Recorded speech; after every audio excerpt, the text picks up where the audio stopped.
ரணிலின் அடுத்த வியூகம் என்ன? தேசிய பட்டியல் விவகாரத்தில் குழப்பியது ஐக்கிய மக்கள் சக்தி. எம்பி சர்ச்சையினால் பற்றி எறியும் ஸ்ரீகொத்தா. ரவியின் வீட்டிற்கு பலத்த பாதுகாப்பு. எம்பி ஒருவருக்கு எவ்வளவு சம்பளம்? வெளியான தகவல். மீண்டும் நாடாளுமன்றத்துக்கு பிரவேசிக்க தயாராகும் ரணில்.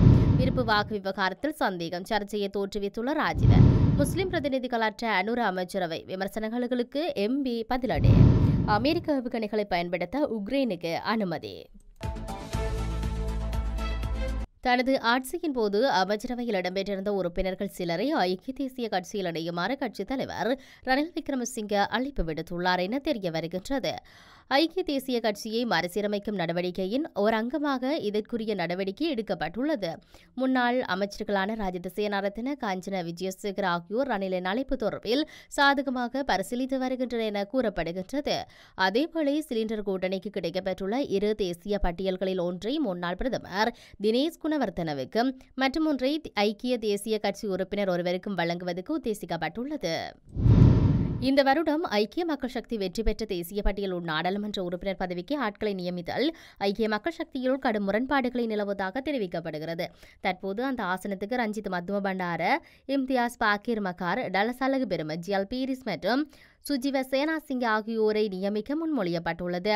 ஆனால் இந்த ஆசனத்துக்கு ஈரான் விக்ரமரத்ன, மனோ கணேசன் மற்றும் பலர் சேர்க்கப்பட வேண்டும் என்று மற்றொரு குழுவினர் கருதுகின்றனர். சுஜிவ சேனாசிங்கவின் நியமனத்துக்கு ஒரு குழு எதிர்ப்பு தெரிவித்துள்ளது. இந்த தேர்தலில் 5 தேசிய பட்டியல் நாடாளுமன்ற உறுப்பினர் பதவிகளை அக்கட்சி வென்றுள்ளதுடன் இது தொடர்பான மேலதிக கலந்துரையாடல் இன்றும் இடம்பெறவுள்ளது. புதிய ஜனநாயக முன்னணியின் தேசிய பட்டியல் உறுப்பினர் பதவிக்கு ரவி கருணாநாயக்கவின் பெயரை அறிவித்து தேர்தல் ஆணைக்குழு வர்த்தமானி அறிவித்தலை வெளியிட்டது. இதேவேளை ஐக்கிய தேசிய கட்சியை பிரதிநிதித்துவப்படுத்தும் வஜ்ர அபேவர்த்தன ஊடகவியல சந்திப்பொன்றை நடாத்தி தேசிய பட்டியல் உறுப்பினராக ரவி கருணாநாயக்கவின் பெயர் அனுப்பப்பட்டமை ஐக்கிய தேசிய கட்சிக்கு தெரியாது. அவரின் இந்த நடவடிக்கை ஐக்கிய தேசிய கட்சியின் ஜாப்புக்கு முரணானது என்று தெரிவித்தார். இந்த நிலையில் நாடாளுமன்றத்தின் தேசிய பட்டியலில் ரவி கருணாநாயக்கவின் பெயர் உள்ளடக்கப்பட்டமை தொடர்பில் புதிய ஜனநாயக முன்னணியை பிரதிநிதித்துவப்படுத்தும் பல தரப்பினரும் நேற்று ஆட்சேபனைகளை வெளியிட்ட நிலையில் ரவி கருணாநாயக்கவின் வீடு முற்றுகையிடப்பட வேண்டும் எனவும் இந்த முடிவை மாற்றியமைக்க முயற்சிகள் மேற்கொள்ளப்பட வேண்டும் எனவும் அசாத் சாலி தெரிவித்தார். இந்த நிலையில் இன்றைய தினம் அசம்பாவிதம் ஏற்படும் அச்சம் நிலவுவதால் ரவி கருணாநாயக்கவின் வீட்டுக்கு முன்பாக பலத்த காவல்துறை பாதுகாப்பில் ஈடுபடப்பட்டுள்ளதாக தெரிவிக்கப்படுகிறது. நாடாளுமன்ற உறுப்பினர் ஒருவருக்கு சம்பளம் அல்ல கொடுப்பனவாகவே வழங்கப்படுவதாக இலங்கை நாடாளுமன்றத்தின் செயலாளர் நாயகம் திருமதி குசானி ரோகணதீர தெரிவித்துள்ளார். தற்போது ஒரு நாடாளுமன்ற உறுப்பினருக்கு கிட்டத்தட்ட 54,000 கொடுப்பனவுகள் வழங்கப்பட்டுள்ளன. இது தவிர நாடாளுமன்ற கூட்டங்கள் நடைபெறும் நாட்களில் வருகைப்படியாக 2,500 மற்றும் கூட்டத்தொடர் இல்லாத நாட்களில் செயற்குழு விவகாரங்களில் கலந்து கொள்வதற்கு 2,500 ரூபாய் உதவித்தொகையாக வழங்கப்படுகிறது.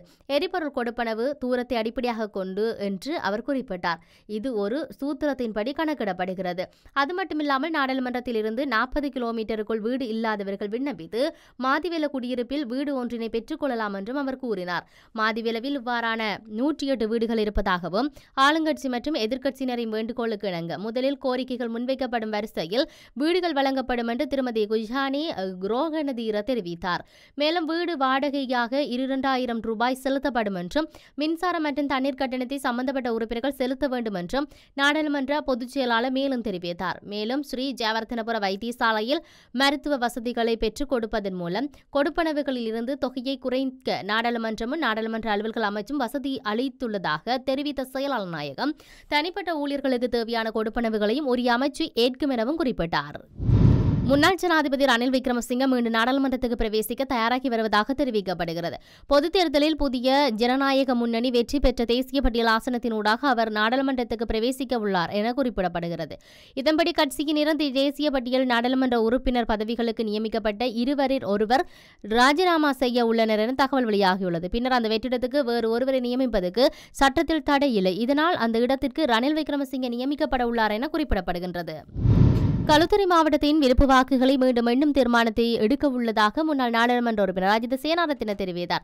புதிய ஜனநாயக முன்னணியை பிரதிநிதித்துவப்படுத்தி நாடாளுமன்றத்துக்கு தெரிவான ரோஹிதாபே குணவர்த்தனவை விட தாம் அதிக விருப்பு வாக்குகள் பெற்றிருக்க வேண்டும் என்ற சந்தேகம் காணப்படுவதாக அவர் கூறினார்.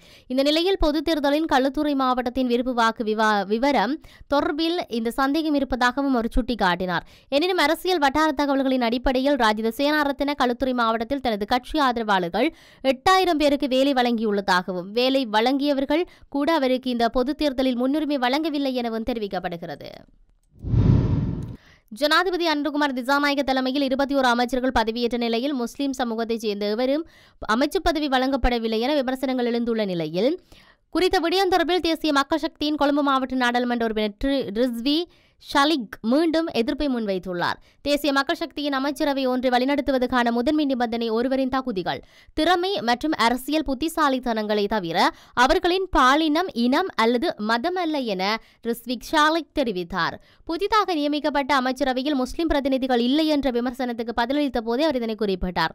ஜனாதிபதி அனுகுமார் திசாநாயக்க சரியானவர்களை சரியான அமைச்சுகளுக்கு நியமித்துள்ளார் என்பதில் தனக்கு முழு நம்பிக்கை இருப்பதாக தெரிவித்தார்.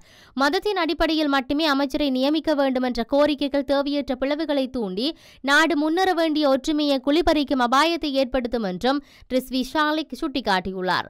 மத இன வேறுபாடுகளின்றி அனைவரும் சிறந்த இலங்கையை கட்டியெழுப்புவதற்கான தொலைநோக்கு காரணமாகவே தேசிய மக்கள் சக்தி மக்கள் வாக்களித்திருக்கிறார்கள். உக்ரைனுக்கு வழங்கிய சக்தி வாய்ந்த ஏவுகணைகளை போரில் பயன்படுத்த அமெரிக்கா அனுமதி அளித்துள்ளது. ரஷ்யா உக்ரைன் போர் 2 ஆண்டுகளுக்கு மேலாக நீடித்து வருகிறது. இந்த போரில் உக்ரைன் தரப்பில் இதுவரை சுமார் 11,700 பேர் பலியானதாக ஐநா தெரிவித்துள்ளது.